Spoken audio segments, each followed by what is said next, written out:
जी students, तो अब हम इस वीडियो में बात करेंगे कि दो टर्म्स को सब्ट्रैक्ट कैसे किया जाए। ठीक है, जैसे फॉर एग्जांपल अगर आपके पास नंबर हों जैसे 8 माइनस 2 हो, तो आप इसका डायरेक्टली आंसर लिख लेते हैं।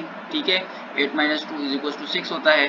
ठीक है, लेकिन अगर आपके पास टर्म्स होंगी तो आप उनको कैसे ऐड करेंगे। टर्म्स का मतलब जैसे लेट्स सपोज हमारे पास है 11x y minus 3x y। ठीक है, अब इसमें भी जैसे मैंने आपको प्लस में समझाया था, एडिशन करने में दोनों की आपने टर्म्स को देखना है, टर्म्स में वेरिएबल्स को देखना है।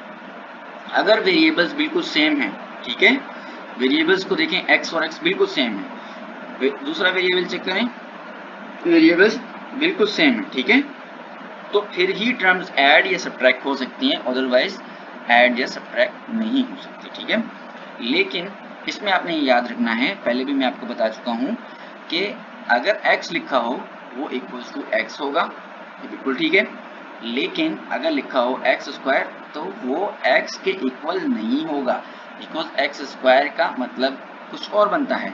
x स्क्वायर का मतलब बनता है x टाइम्स x, यानी x मल्टीप्लाई बाय x। ठीक है, तो इसीलिए आपको इसका बहुत ध्यान रखना पड़ेगा। टर्म्स को जब चेक करेंगे तो आपको इसका बहुत ख्याल रखना पड़ेगा। तो इनको आप डिलीट कर लेते हैं और आपको सिखाते हैं कि किस तरीके से आपने सॉल्व करना है। सॉल्व करने के लिए हमने पेन ले लिया, ठीक है, हम ले लेते हैं पेन। अच्छा, अब आप देखें दोनों टर्म्स बिल्कुल सेम है। ठीक है, दोनों टर्म्स बिल्कुल सेम है, ये वाली और ये वाली और ये वाली। ठीक है, तो दोनों टर्म्स बिल्कुल सेम है। हम क्या करेंगे, 11 माइनस 3, 11 माइनस 3 आपने करना है यहाँ पर, अगर आपको समझ नहीं आता 11 माइनस 3 का आंसर क्या होता है, 8। सो 8 x y आपका आंसर होगा। ठीक है, अच्छा, इसी तरह हम एक और क्वेश्चन कर लेते हैं आपको समझाने के लिए।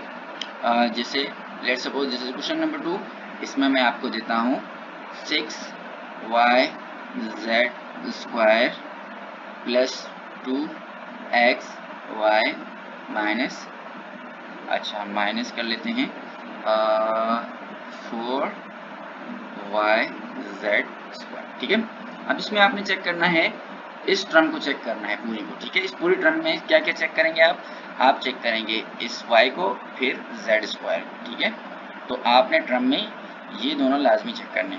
अब आप देखें y सेकंड टर्म की अगर बात करें, इसमें y तो है, यहाँ पर भी y है, यहाँ पर भी y है, लेकिन इसमें z स्क्वायर है, इसमें x है, तो इसका मतलब ये टर्म नहीं हो सकती, ये टर्म नहीं हो सकती, इसके अंदर ना ऐड हो सकती है ना सब्ट्रैक्ट हो सकती है।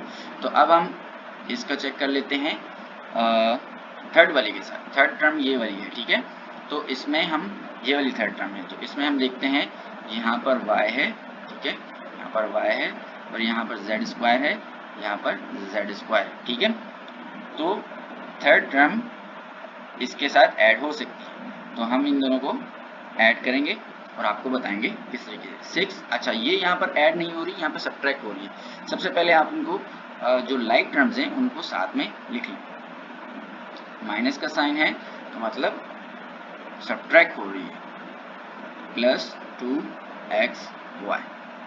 अच्छा, आपने करना ये है बिफोर पेन, ये ठीक है।